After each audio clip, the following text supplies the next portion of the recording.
સુરતમાં ફરી હની ટ્રેપ કરતી ગેંગનો પર્દાફાશ।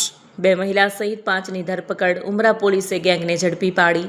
જર્જરિત બંધ બિલ્ડિંગના ફ્લેટમાં હની ટ્રેપ કરતા ગ્રાહકનો સોશિયલ મીડિયા દ્વારા સંપર્ક કરતા યુવતીઓ સોશિયલ મીડિયા અને મોબાઈલ પર સંપર્ક કરી હની ટ્રેપમાં ફસાવતી। યુવતીઓ જોડે બીભત્સ ફોટો વિડીયો ઉતારી લઈ બ્લેકમેલ કરી રૂપિયા પડાવતા। એકાંત સ્થળે બોલાવી હની ટ્રેપ કરતા ઉમરા વિસ્તારમાં આવેલી સૂર્યમંજરી એપાર્ટમેન્ટમાં પોલીસે છાપો મારી ગેંગને ઝડપી પાડી।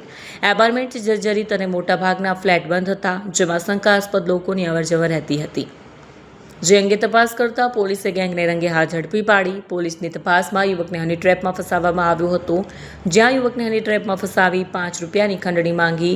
ખંડણી નહીં આપે તો પોલીસ કેસ કરી સમાજમાં બદનામ કરવાની ધમકી આપી। જોકે પોલીસની સતર્કતાના કારણે ગેંગનો પર્દાફાશ થયો।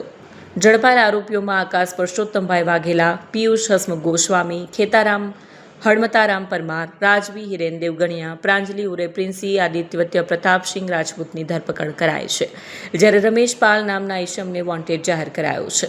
આરોપી આકાશ વિરુદ્ધ વર્ષ 2022માં ઉમરા પોલીસે ચોપડે ગુનો નોંધાઈ ચૂક્યો છે, જ્યારે પિયુષ ગોસ્વામી વિરુદ્ધ પણ 25માં વરાછા પોલીસ મથકમાં ગુનો રજીસ્ટર્ડ છે। રાજવી દેવગણિયા વિરુદ્ધ કતારગામ અને પ્રાંજલિ ઉર્ફે પ્રિન્સી વિરુદ્ધ વર્ષ 2024માં ગુનો નોંધાયો છે। વધુ તપાસ ઉમરા પોલીસે હાથ ધરી છે।